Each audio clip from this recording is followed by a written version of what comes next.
Hello students, how are you? Welcome back to Deepak Tutorials. Chapter surface chemistry की आज ये 5वीं class है। जो पिछली 4 क्लासेस हुई है इस चैप्टर की, उसमें हम लोगों ने जो हमारा टॉपिक चलता आ रहा था एड्जॉर्प्शन, उसको हम लोगों ने पूरा कंप्लीट कर लिया है। जैसा आप लोगों को पता है, मैंने आपको फर्स्ट क्लास में बताया था कि इस चैप्टर में हम लोगों को पूरे 3 टॉपिक्स के बारे में डील करनी है, adsorption, catalysis and colloids.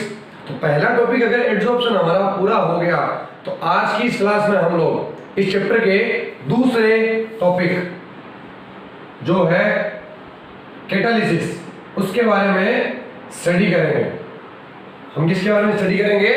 Catalysis के बारे में, जिसका नाम हिंदी में होता है उत्प्रेरण। ये लीजिए, आज की हमारी क्लास का टॉपिक कैटालिसिस। क्लास स्टार्ट हो रही है, उससे पहले आप लोग अपना पेन, नोटबुक, बुक, जो भी आपके पास स्टडी मटेरियल है उसको लेकर के बैठिएगा और जो चीज़ें मैं आपको बताता जाऊं उसको आप लोग नोट करते चलिएगा, ठीक है? तो ये स्टार्ट करते हैं हमारा टॉपिक कैटालिसिस। देखिए, कैटालिसिस टॉपिक को स्टार्ट करने से पहले ये वर्ड कैटालिस्ट आप में से ऑलमोस्ट सभी लोगों ने अपनी जो छोटी क्लासेस है 9th 10th, उसके अंदर ये वर्ड जरूर पढ़ा हुआ है, कैटालिस्ट। कैटालिस्ट यानी कि उत्प्रेरक। अगर आपको ये टर्म्स अच्छे से आती है कैटालिस्ट, तो कैटालिसिस में कोई दिक्कत नहीं रहेगी आप लोगों को। एंड ऑलमोस्ट सभी स्टूडेंट ने कैटालिस्ट वर्ड सुना हुआ है। क्या होता है कैटालिस्ट? तो देखिए, सबसे पहले एक साइंटिस्ट था जिसका नाम था जे बर्जीलियस।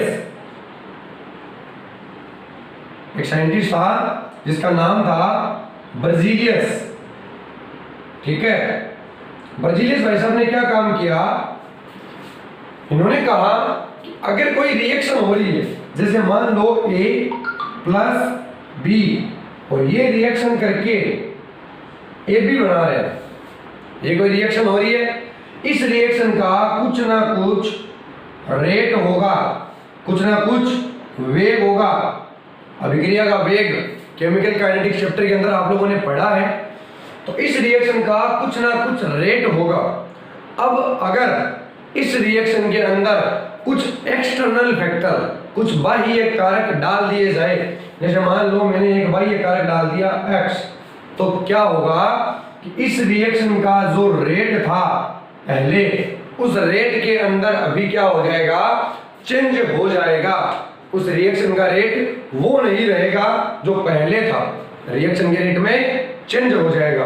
तो बर्जीलियस ने क्या बोला कि किसी रिएक्शन में कोई एक एक्सटर्नल फैक्टर ऐसा होता है जिसकी प्रेजेंस में, जिसकी उपस्थिति में जो रिएक्शन का रेट होता है उसमें चेंज हो जाता है। यानी कि किसी अभिक्रिया में कोई ऐसा बाह्य कारक जिसको मिलाने पर अभिक्रिया के वेग में परिवर्तन आ जाए, उस बाह्य कारक को हम लोग क्या बोलते हैं? इस बाह्य कारक को हम लोग बोलते हैं कैटालिस्ट, उत्प्रेरक। ये बाह्य कारक हमने क्या डाला है? X डाला है, एक्सटर्नल फैक्टर। तो इस X को हम लोग क्या बोलेंगे? कैटालिस्ट। ठीक है, बात क्लियर? किसी भी केमिकल रिएक्शन के अंदर बाहर से डाले जाने वाला कोई भी एक ऐसा एक्सटर्नल मटेरियल जिसकी प्रेजेंस में जो रिएक्शन का रेट है उसमें चेंज आ जाए, किसी अभिक्रिया में बाहर से डाले जाने वाला कोई भी ऐसा पदार्थ जिसकी उपस्थिति में अभिक्रिया का वेग परिवर्तित हो जाए, उसे कैटालिस्ट या उत्प्रेरक कहा जाता है, ठीक है? अब बात रही ये कि कैटालिसिस क्या होता है या उत्प्रेरण क्या होता है। तो देखो, पहले जब रिएक्शन हो रही थी, A + B मिलकर के AB बना रहे थे, रिएक्शन का कुछ ना कुछ रेट था। जब हम लोगों ने कैटालिस्ट डाल दिया X, तो इसने रिएक्शन के रेट में चेंज कर दिया, कम कर दिया या ज्यादा कर दिया, तो इसको मैंने कहा कैटालिस्ट। अब ये कैटालिस्ट, ये उत्प्रेरक किस प्रकार से यहाँ काम कर रहा है, किस प्रकार से अपना काम कर रहा है, वेग को बढ़ा रहा है भले ही घटा रहा है, तो किस प्रकार से ये अपना काम कर रहा है, उसको हम लोग बोलते हैं उत्प्रेरण या कैटालिस्ट। ठीक है। तो कैटलिस्ट क्या होता है और कैटालिसिस क्या होता है, उत्प्रेरक क्या होता है और उत्प्रेरण क्या होता है। आई थिंक आप लोगों को अभी समझ में आ गया होगा, कोई डाउट नहीं है। किसी भी केमिकल रिएक्शन में कोई भी ऐसा पदार्थ जो बाहर से डाला है जिसकी प्रेजेंस में उस रिएक्शन का रेट जो है वो बढ़ गया, तो उस पदार्थ को हम लोग क्या बोल देंगे, कैटलिस्ट। और वो कैटलिस्ट किस प्रकार से अपना काम कर रहा है उसको हम लोग बोल देंगे कैटालिसिस। ठीक है बात। देखो अभी मैंने यहाँ पे एक स्टेटमेंट ये दिया आप लोगों को कि अगर किसी केमिकल रिएक्शन में कोई ऐसा पदार्थ डाला जाए जिसकी उपस्थिति में अभिक्रिया के वेग में परिवर्तन हो जाए, रिएक्शन के रेट में चेंज आ जाए, वो रिएक्शन के रेट को बढ़ा ही दे, ऐसा कोई जरूरी नहीं होता। अभी तक भी कई लोगों की, कई स्टूडेंट्स की ये थ्योरी है कि उत्प्रेरक या कैटलिस्ट क्या करता है, रिएक्शन के रेट को बढ़ा देता है। ऐसा कोई जरूरी नहीं है। कैटलिस्ट ऐसा पदार्थ होता है जो रिएक्शन के रेट में चेंज कर दे, वो इंक्रीज भी कर सकता है, वो डिक्रीज भी कर सकता है, लेकिन रिएक्शन के रेट में चेंज कर देगा। ठीक है बात। तो अभी हमारे पास दो ऑप्शन है, अगर कोई कैटलिस्ट है तो वो रिएक्शन के रेट को बढ़ा भी सकता है और कोई कैटलिस्ट रिएक्शन के रेट को घटा भी सकता है। तो इसके आधार पे अपने पास दो टाइप के क्या होते हैं, कैटलिस्ट होते हैं। दो प्रकार के कैटलिस्ट होते हैं, उत्प्रेरक होते हैं दो प्रकार के। देखो पहला उत्प्रेरक जिसको हम लोग बोल रहे हैं पॉजिटिव कैटलिस्ट, हिंदी में अगर मैं कहूं तो धनात्मक उत्प्रेरक। और दूसरा, अगर पहला पॉजिटिव है तो second one is negative catalyst, और इसको हम लोग बोल देते हैं ऋणात्मक उत्प्रेरक। ये लीजिए। तो आप लोगों ने ये भी टर्म्स अपनी छोटी क्लासेज में पढ़ी हुई है।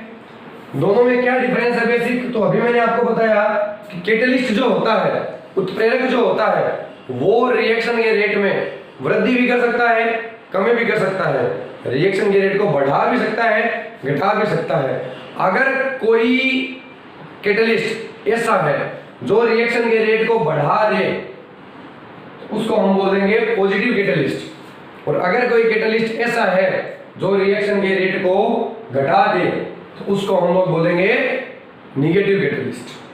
ठीक है बात, कोई डाउट नहीं आप लोगों को यहां तक। एग्जाम्पल की बात करें अभी हम, तो देखो नाइट्रोजन और हाइड्रोजन ये दोनों जब रिएक्शन करती है तो अमोनिया बनाती है। जब नाइट्रोजन और हाइड्रोजन दोनों रिएक्शन करती है तो अमोनिया बनाती है, लेकिन यहां पर जो अमोनिया है उसका बनने का रेट बहुत स्लो है। अमोनिया उतनी फास्ट नहीं बन रही, धीरे धीरे बन रही है। और इसका रीजन क्या है, वो रीजन भी आप लोगों को समझ में आ जाएगा। देखो मैंने आप लोगों को जो चौथा चैप्टर था अपना केमिकल काइनेटिक्स, रासायनिक बल गतिकी, उसके अंदर एक कोलिजन थ्योरी बताई थी, संघट सिद्धांत, कि कोई भी रिएक्शन में जो रिएक्टेंट होंगे वो आपस में संघट करेंगे, कोलिजन करेंगे और उससे प्रोडक्ट बनेगा। यहाँ पे क्या है, N2H2 N2H2, और ये दोनों की दोनों क्या है, गैस है। अब गैसियस पार्टिकल्स क्या है, आराम से घूमते रहेंगे पूरे कंटेनर में, तो दोनों का भिड़ना पॉसिबल नहीं होगा। और अगर नाइट्रोजन भी गैस है और हाइड्रोजन भी गैस है तो दोनों का भिड़ना आपस में बहुत मुश्किल होगा, तो रिएक्शन का रेट क्या होगा, बहुत स्लो होगा। अभी इस रिएक्शन को हमें फास्ट करना है तो हमें क्या करना पड़ेगा, इस रिएक्शन में थोड़ा सा आयरन डाल दो, Fe। आयरन डालते क्या होगा कि पहले जो NH3 के बनने का रेट था अभी उससे ज्यादा हो गया। सपोज पहले आपको NH3 मिल रहा था 10 मिनट में, ठीक है, तो अभी ये आपको 4 से 5 मिनट में मिल जाएगा। तो इस Fe ने, इस आयरन ने क्या कर दिया, रिएक्शन के रेट को बढ़ा दिया। और अगर रिएक्शन के रेट को बढ़ा दिया तो हम इसको क्या बोलेंगे, पॉजिटिव कैटलिस्ट या धनात्मक उत्प्रेरक बोलेंगे। यहाँ पे मेन बात ये भी होती है एक कि जब हम लोगों ने रिएक्शन कराई तो रिएक्टेंट तो ये दोनों हैं, जब रिएक्शन करवा रहे हैं इन दोनों का कुछ ना कुछ अमाउंट डाला जो पूरा का पूरा खर्च हो गया और हमको पूरी की पूरी NH3 मिल गई। हमने रिएक्शन में थोड़ा सा FeB डाला था, ये कभी भी रिएक्शन में खर्च नहीं होगा, जितना हम लोगों ने लिया था उतना का उतना हमें वापिस मिल जाएगा। ठीक है बात यहाँ तक की। तो धनात्मक उत्प्रेरक या पॉजिटिव कैटलिस्ट क्या होता है? ऐसा कैटलिस्ट जो रिएक्शन के रेट को बढ़ा देता है उसको पॉजिटिव कैटलिस्ट कहते हैं। तो फिर ऐसा कैटलिस्ट जो रिएक्शन के रेट को कम कर देता है उसको क्या बोलेंगे? उसको बोलेंगे निगेटिव कैटलिस्ट। ठीक है, जो रिएक्शन के रेट को कम कर देगा। जैसे फॉर एग्जांपल तो देखो क्लोरोफॉर्म होता है CHCl3, इसको बोला जाता है क्लोरोफॉर्म। अगर ये क्लोरोफॉर्म ऑक्सीजन से रिएक्शन कर ले, अगर ये एयर के कांटेक्ट में आ जाए, हवा के संपर्क में आ जाए, तो ये बना लेता है COCl2 जिसको हम बोलते हैं फोस्जीन। इसको क्या बोला जाता है? फोस्जीन। फोस्जीन एक बहुत विषैली गैस होती है, पॉइजनस गैस होती है। तो देखो C यहां से एक हाफ O2 मतलब एक O, तो COCl2 यहां से Cl और H मिलकर के HCl, तो ये दोनों प्रोडक्ट बनते हैं। ये क्वेश्चन भी बहुत इंपॉर्टेंट है, आप लोग ऑर्गेनिक केमिस्ट्री जब पढ़ोगे तब ये चीज आएगी कि जब क्लोरोफॉर्म को वायु के अंदर खुला छोड़ दिया जाता है, एयर के अंदर खुला छोड़ दिया जाता है, तो क्या होता है? तो वो बना लेता है एक बहुत विषैली गैस फोस्जीन। अब आपको पता है फोस्जीन बहुत विषैली गैस है, तो हम ये चाहेंगे कि ये ना बने, लेकिन जब भी क्लोरोफॉर्म इसके कांटेक्ट में आएगा ये तो बनेगी। हम चाहते हैं कि अगर बन ही रही है तो बहुत स्लो बने, तो इस रिएक्शन का जो रेट है हम उस रेट को कम करना चाहेंगे। तो अभी हम यहाँ पे जो कैटलिस्ट डालेंगे वो क्या करेगा? इस रिएक्शन के रेट को कम कर देगा, और अगर कम कर देगा तो उसको हम बोल देंगे निगेटिव कैटलिस्ट। तो यहाँ पे हम लोग क्या डालेंगे? C2H5OH, इसको बोलते हैं एथेनॉल। तो यहाँ पे एथेनॉल क्या है? निगेटिव कैटलिस्ट है जो रिएक्शन के रेट को कम कर रहा है। ये बात क्लियर है आप लोगों को? कैटलिस्ट क्या होता है, कैटालिसिस क्या होता है? तो देखो सबसे पहले साइंटिस्ट था जे बर्जीलियस, जिसने ये बताया कि किसी भी केमिकल रिएक्शन में कोई एक ऐसा एक्सटर्नल कंपाउंड होता है जिसको डालने पर उस रिएक्शन के रेट में चेंज आ जाता है। किसी अभिक्रिया में किसी बाह्य कारक की उपस्थिति में अभिक्रिया के वेग में परिवर्तन आ जाता है, तो उस पदार्थ को हम लोग क्या बोलते हैं? कैटलिस्ट। और वो कैटलिस्ट किस टाइप से काम करता है उस प्रोसेस को हम बोलते हैं कैटालिसिस। ठीक है बात? अब कोई कैटलिस्ट रिएक्शन के रेट को बढ़ा भी सकता है, घटा भी सकता है। अगर उसने रिएक्शन के रेट को बढ़ाया तो हम उसको बोलेंगे पॉजिटिव कैटलिस्ट। जैसे इस रिएक्शन के अंदर आयरन पॉजिटिव कैटलिस्ट है, और अगर किसी कैटलिस्ट ने रिएक्शन के रेट को घटा दिया तो उसको हम लोग बोलेंगे निगेटिव कैटलिस्ट। जैसे इस रिएक्शन के अंदर एथेनॉल जो है वो ऋणात्मक उत्प्रेरक है। ठीक है, और हम लोगों को भी इसके बहुत सारे टाइप्स के बारे में बात करनी है। पहले आप लोग इसको नोट कर लीजिए एक बार। तो अभी हम लोगों ने जो दो टाइप थे, पॉजिटिव कैटलिस्ट, निगेटिव कैटलिस्ट, उनके बारे में बात कर ली। एक तीसरे टाइप का कैटलिस्ट और होता है जिसको हम लोग बोलते हैं स्पॉन्टेनियस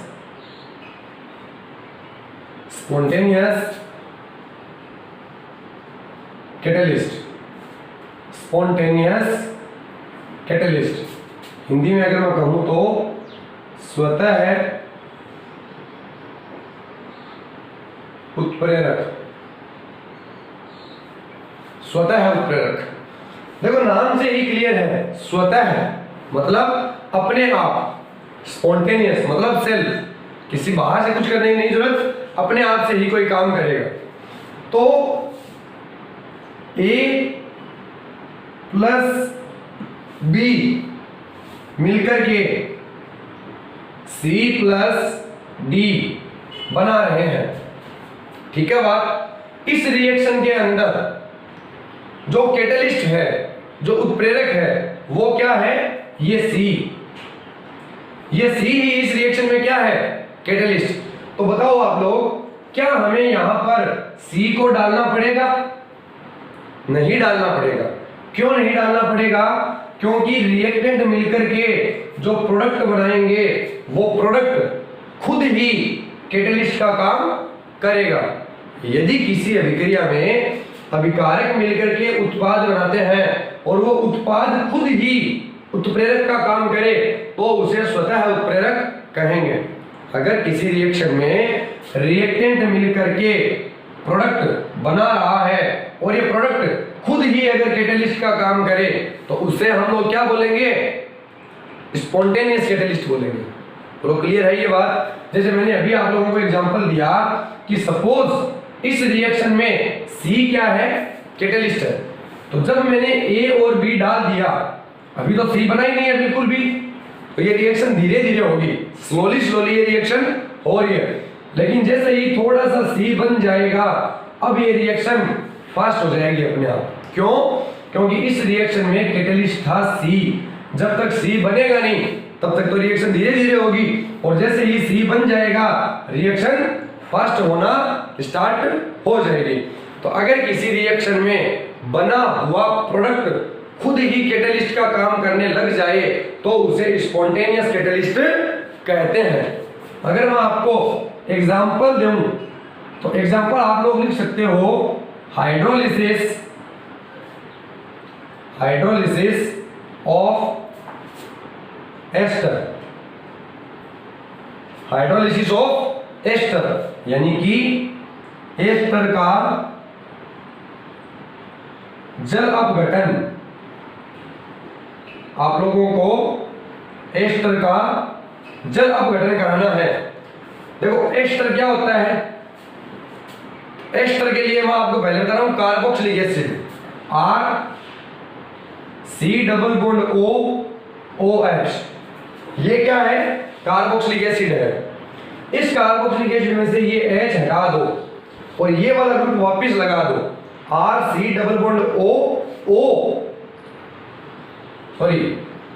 R, ये लीजिए, ओनली R लगा दो, ठीक है? RC≡OOH कार्बोक्सिलिक एसिड था, H को हटा करके एक एल्किल ग्रुप लगा दिया तो ये एस्टर बन गया, ठीक है? जब इस एस्टर का हाइड्रोलिसिस कराओगे यानी कि H2O के साथ रिएक्शन कराओगे तो आप लोग इस कैटलिस्ट को पाओगे, स्पॉन्टेनियस को। कैसे? देखिए CH3CO,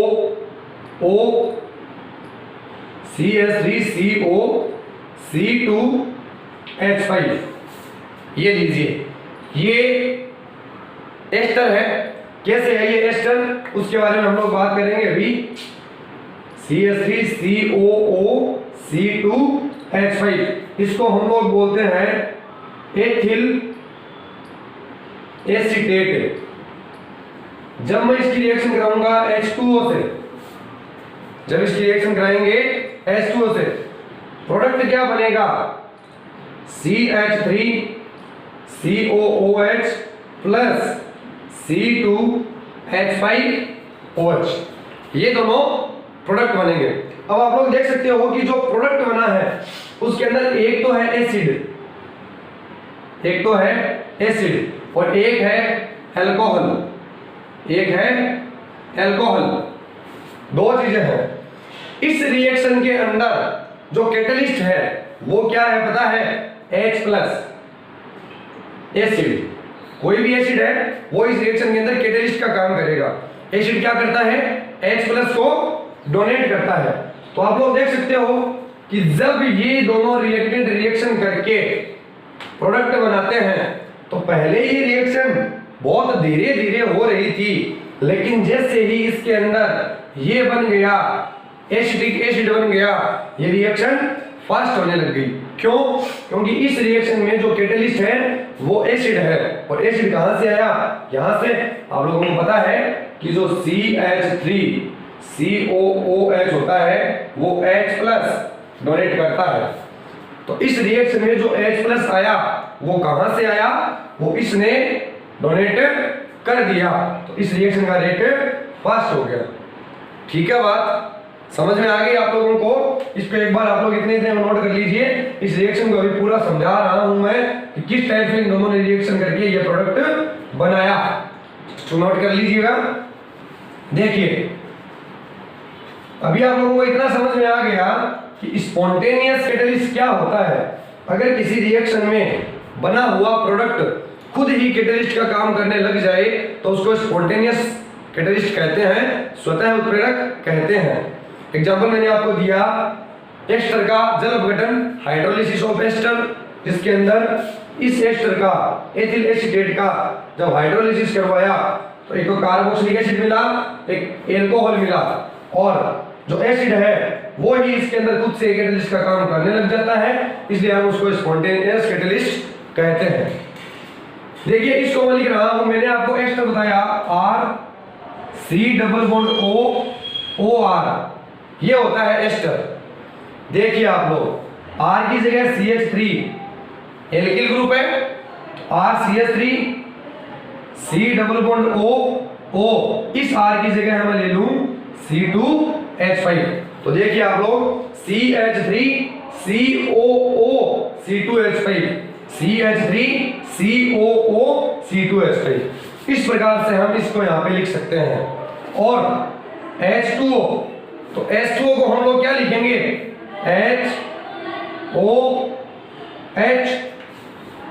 HOH लिख सकते हैं।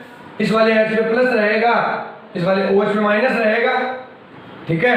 अभी यहां से हम लोगों को क्या करना है, देखिए इस बॉन्ड को तोड़िए और इस बॉन्ड को तोड़िए। मैं ये बोलूंगा इस वाले बॉन्ड के इलेक्ट्रॉनों को O ने ले लिया तो ये बॉन्ड टूट गया, O पे माइनस चार्ज आ गया, और इस वाले बॉन्ड के इलेक्ट्रॉन O ने ले लिए, O पे माइनस चार्ज आ गया, इसको बाहर निकाल दीजिए। ये लो, जब इसको बाहर निकाल दिया क्या बच गया, C2H5OH प्लस CH3COOH। देखिए CH3COOH ये रहा, C2H5OH ये रहा। तो ये दो प्रोडक्ट आप लोगों को मिलते हैं इस रिएक्शन के अंदर। ये एसिटिक एसिड खुद ही क्या करता है, कैटलिस्ट का काम करता है। तो अगर किसी रिएक्शन में बना हुआ प्रोडक्ट खुद ही कैटलिस्ट का काम करे तो उसको स्पॉन्टेनियस कैटलिस्ट कहते हैं, जिसका एग्जांपल मैंने आप लोगों को बता दिया। देखिए आप लोग एक चीज ध्यान दीजिए कि सरफेस केमिस्ट्री के अंदर अभी जो प्रीवियस क्लास हम लोग करके गए हैं, पार्ट 3 पार्ट 4, एक में थर्मोडायनेमिक्स आई थी, एक के अंदर फ्राइंडलिक वाला आया था, तो वो जो टॉपिक थे वो थ्योरेटिकल नहीं थे पूरे के पूरे। जो कैटालिसिस का टॉपिक है ये पूरा का पूरा थ्योरेटिकल है, ठीक है। समझना पड़ेगा, लैंग्वेज खुद से बना करके लिखनी पड़ेगी।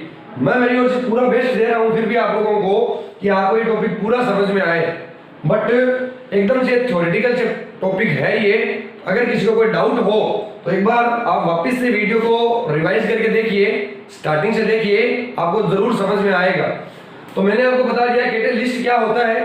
कैटालिसिस क्या होता है, कैटालिस्ट के कितने टाइप होते हैं, 3 टाइप जो थे, पॉजिटिव, नेगेटिव और स्पॉन्टेनियस, धनात्मक, ऋणात्मक, स्वतः उत्प्रेरक। ये सारे के सारे टाइप मैंने आप लोगों को बता दिए। अभी हम लोग बात ये करेंगे कि जो कैटालिसिस है वो कितने टाइप की होती है, जो उत्प्रेरण है वो कितने टाइप का होता है। तो आप लोगों को इसमें केवल इतना ही ध्यान रखना है कि आप लोगों को लैंग्वेज याद करनी है, लैंग्वेज मतलब खुद से लिखनी है। कोई बुक वाली लैंग्वेज आप लोग रटो, कोई जरूरी नहीं है। आप लोगों को मैंने समझा दिया कि भाई पॉजिटिव कैटालिस्ट क्या होता है, जो रिएक्शन के रेट को बढ़ा दे। नेगेटिव कैटालिस्ट क्या होता है, जो रिएक्शन के रेट को घटा दे। स्पॉन्टेनियस कैटालिस्ट क्या होता है, अगर किसी रिएक्शन में बना हुआ प्रोडक्ट खुद ही कैटालिस्ट का काम करे तो उसको स्पॉन्टेनियस कैटालिस्ट बोलते हैं। तो इन लैंग्वेज को लिखना है आप लोगों को, और एग्जाम्पल हर एक का आप लोग अपने माइंड में रखिएगा, ये सबसे जरूरी चीज है। आपको एग्जाम्पल जो है वो आना ही चाहिए, ठीक है बात। इसको एक बार नोट कर लीजिए। अभी हम लोग कैटालिसिस के टाइप के बारे में बात करेंगे। तो स्टूडेंट अभी हम लोगों ने जो कैटालिस्ट के 3 टाइप थे उनके बारे में स्टडी कर ली। अब हम लोग बात करेंगे types of catalysis. Types of catalysis यानी कि उत्प्रेरण के प्रकार। उत्प्रेरण के प्रकार। तो ये टॉपिक भी आई थिंक आप लोग छोटी क्लासेस में अपनी 9th 10th की जो क्लास है उसमें पढ़ के आए हो। देखिए पहला होता है होमोजेनियस कैटालिसिस। होमोजेनियस कैटालिसिस, इसको हिंदी में हम लोग बोलते हैं समांगी उत्प्रेरण। समांगी उत्प्रेरण। अब आप लोग देख सकते हो अगर पहला वाला होमोजेनियस है तो दूसरा वाला कौन सा होगा? अगर पहला वाला होमोजेनियस है तो दूसरा वाला ऑफ कोर्स हेटेरोजेनियस होगा। तो ये दो टाइप के कैटालिसिस हो सकते हैं, homogeneous catalysis and heterogeneous catalysis. इन दोनों के बारे में हम लोग बात करेंगे। इसको हिंदी में बोला जाता है विसमांगी उत्प्रेरण। तो समांगी उत्प्रेरण हो गया और विसमांगी उत्प्रेरण हो गया, होमोजेनियस कैटालिसिस और हेटेरोजेनियस कैटालिसिस। ये भी आई होप आप लोगों ने पढ़ा है। अगर किसी को नहीं ध्यान में है तो कोई दिक्कत वाली बात नहीं है, मैं आप लोगों को बता रहा हूं। देखिए A प्लस B मिलकर के AB बना रहे हैं। आप लोगों ने कैटालिस्ट डाल दिया X, ठीक है। अब अगर एकदम इजी लैंग्वेज में बता रहा हूं आप लोगों को, अगर किसी रिएक्शन में जितने रिएक्टेंट है, चाहे 1 है, चाहे 2 है, चाहे 5 है, चाहे कितने भी हैं, अगर किसी रिएक्शन में रिएक्टेंट और कैटालिस्ट दोनों की फिजिकल स्टेट सेम हुई, अभिकारक और उत्प्रेरक दोनों की अगर भौतिक अवस्था समान हुई, तो उसको हम लोग क्या बोलेंगे? Homogeneous catalysis. और अगर उत्प्रेरक और अभिकारक, कैटालिस्ट और रिएक्टेंट की फिजिकल स्टेट अलग अलग हुई, तो उसको हम लोग क्या बोल देंगे? हेटेरोजेनियस कैटालिसिस बोल देंगे। ठीक है, बात समझ में आ गई है? जैसे मान लो ये जो आपने लिया वो गैस में है, प्लस बी जो आपने लिया वो भी गैस में है, ये दोनों मिलकर के ए बी बना रहे हैं। अब ए बी की फिजिकल स्टेट से कुछ भी है, आप लोगों को नहीं मतलब, लेकिन अगर ए गैस में है, बी गैस में है और आपने जो कैटालिस्ट डाला एक्स वो भी अगर गैस में है, तो इसको हम लोग क्या बोल देंगे? होमोजेनियस कैटालिसिस बोल देंगे। ठीक है, उसी प्रकार से यहां पे अगर मैं बात करूं, अगर ए है मान लो गैस में, प्लस बी है गैस में, दोनों ने मिलकर के ए बी बना लिया। इस बार जो आपने एक्स डाला वो सपोज सॉलिड में है, अगर इन दोनों की फिजिकल स्टेट समान नहीं है तो इसको हम हेटेरोजेनियस बोल देंगे। ये मैंने केवल आपको एक बताने के लिए एग्जांपल लिया है। अभी हम लोग रिएक्शन के बारे में बात करेंगे। ठीक है, जरूरी नहीं है कि यहाँ पर गैस और गैस ही हो, अगर ये दोनों लिक्विड में है तो ये भी लिक्विड में होना चाहिए।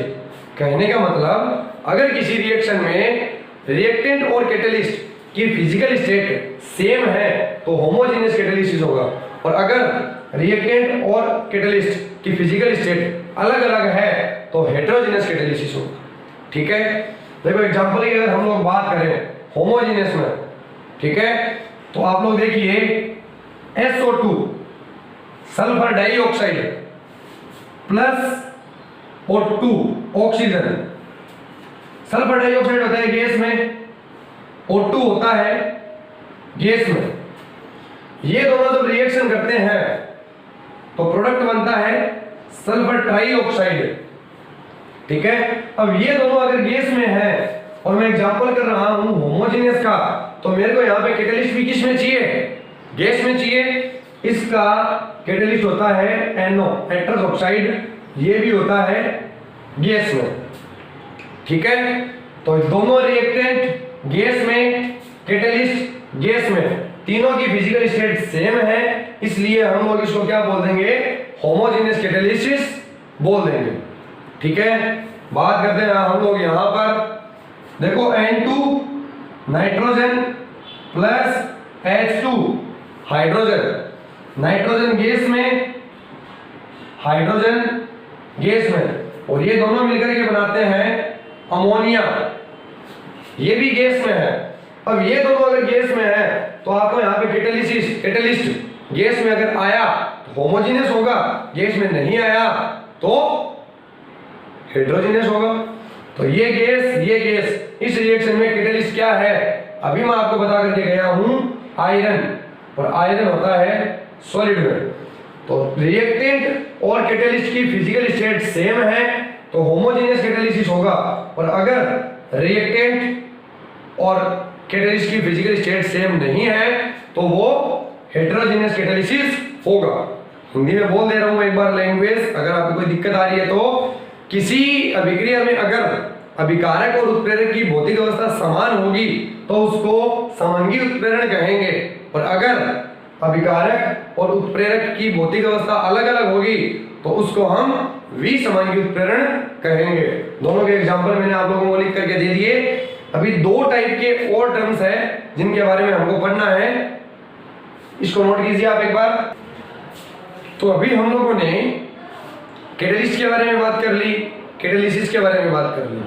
जो कैटेलिस्ट के टाइप थे वो देख लिए, जो कैटालिसिस के टाइप थे वो देख लिए। अभी हम लोग फाइनली दो टर्म्स और है, एक होती है catalyst promoter,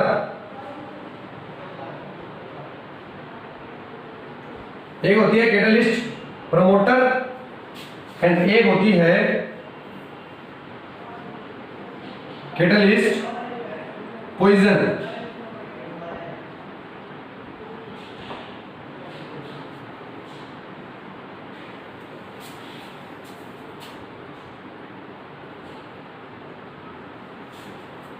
catalyst promoter and catalyst poison क्या होता है? देखो, इसको हिंदी में बोला जाता है उत्प्रेरक वर्धक, और इसको बोला जाता है उत्प्रेरक विष। आप लोग नाम से ही डिफाइन कर सकते हो कि प्रमोटर मतलब प्रमोट करने वाला किसको? कैटेलिस्ट को।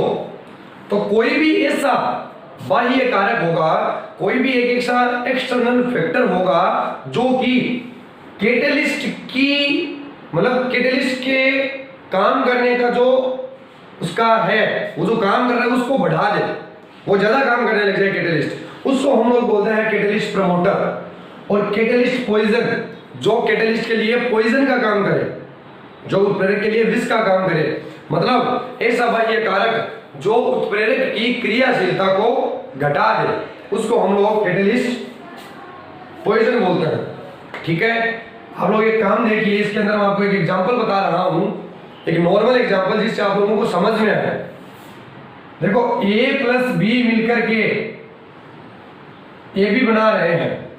ये कोई रिएक्शंस नहीं होती है, मैं बता दूं आपको, A प्लस बी AB, ये जस्ट केवल आप लोगों को समझाने के लिए है। यहां पर मैं आपको चलो एग्जांपल लेके ही बता दूं, N2 plus H2 gives us 2NH3। जब नाइट्रोजन और हाइड्रोजन रिएक्शन करेंगे तो अमोनिया बनेगी। अमोनिया बन रही है, मान लो सपोज आप लोगों की 10 मिनट में, कितनी देर में? 10 मिनट में। आप लोगों को अमोनिया चाहिए थोड़ी जल्दी अगर चाहिए तो आपको क्या करना पड़ेगा? कुछ ऐसा चीज डालना पड़ेगा जिससे इस रिएक्शन का रेट तेज हो जाए।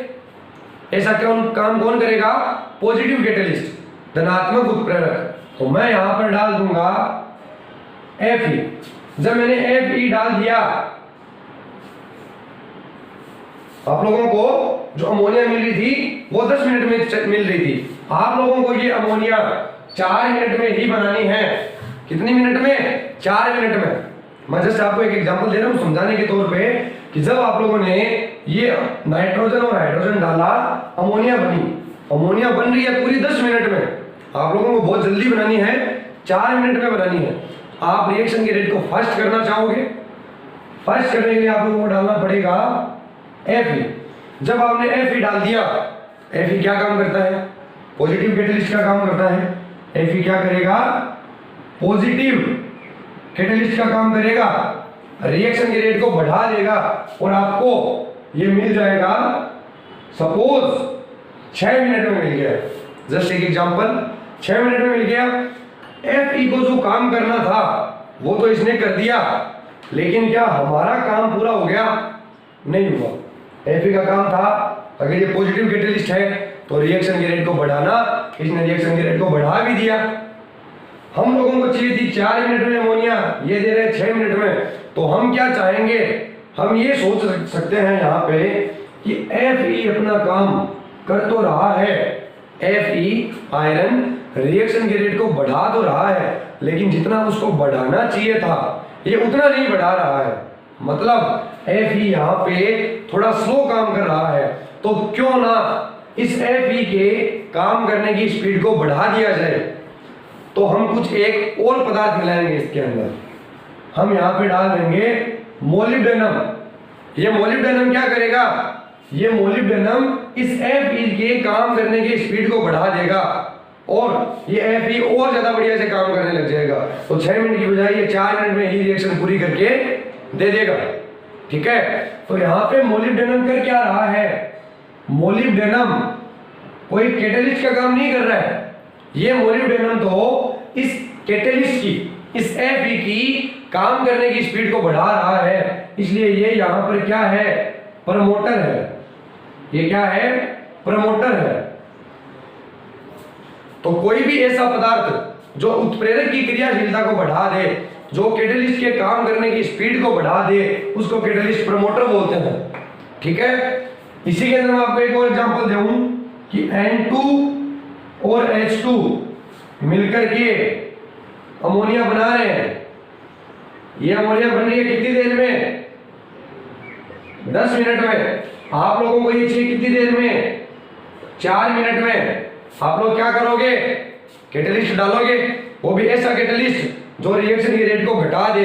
तो हम लोग डाल देंगे Fe, और जब Fe डाल दिया, Fe ने अपना काम कर दिया। ठीक है, और रिएक्शन को 2 मिनट में ही पूरा कर दिया। ये लो, तो मैं क्या बोलूंगा कि Fe ने बहुत ज्यादा तेजी से काम कर दिया, और रिएक्शन जो स्लो होती है वो अगर एक साथ बहुत फास्ट होने लग जाए तो भी नुकसानदेह होता है। ठीक है, तो हमको चाहिए थी 4 मिनट में, 4 मिनट में ही चाहिए। Fe ने क्या कर दिया, अपना काम बहुत स्पीड से कर दिया। अभी हम क्या करेंगे, अभी हम कुछ ऐसी चीज डालेंगे जो कि इस Fe के काम करने की स्पीड को थोड़ा कम कर दे। तो मैं यहाँ पे डाल दूंगा CO, carbonyl monoxide, carbon monoxide, जो कि Fe के काम करने की स्पीड को कम कर देगा। इस कार्बन मोनोऑक्साइड को मैं क्या बोल दूंगा कि ये उत्प्रेरक के लिए विष का काम कर रहा है, पॉइजन का काम कर रहा है। एक बात ध्यान रखिएगा कि प्रमोटर और पॉइजन खुद कैटेलिस्ट नहीं होते, खुद उत्प्रेरक नहीं होते, ये तो केवल कैटेलिस्ट के काम करने की स्पीड को चेंज कर देते हैं। अभी आप लोग इतना ध्यान रखिएगा, अगर कोई कैटेलिस्ट रिएक्शन को रेट को बढ़ा रहा है तो वो पॉजिटिव कैटेलिस्ट होगा, और अगर रिएक्शन के रेट को घटा रहा है तो नेगेटिव कैटेलिस्ट होगा। अब अगर कोई ऐसा पदार्थ है जो कैटेलिस्ट के काम करने की स्पीड को बढ़ा दे तो प्रमोटर होगा, और कैटेलिस्ट के काम करने की स्पीड को कम कर दे तो पॉइजन होगा। तो मैंने सारी टर्म्स आपको बता दी है, मैंने आप लोगों को एग्जांपल भी दे दिए हैं रिएक्शन से। कोई AB वाली रिएक्शन ध्यान नहीं रखनी, ओरिजिनल में जो रिएक्शन है वो आप लोगों को ध्यान में रखनी है। अभी हम लोग आज लोग केवल इन्हीं टर्म्स के ऊपर बात करेंगे।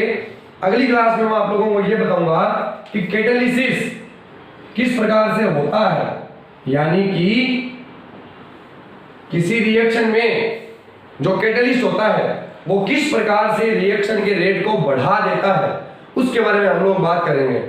तो अभी हम लोगों ने कैटेलिस्ट देख लिया क्या होता है। कैटेलिस्ट जो अपना काम करता है उस प्रोसेस को हम लोग बोलते हैं कैटेलिसिस।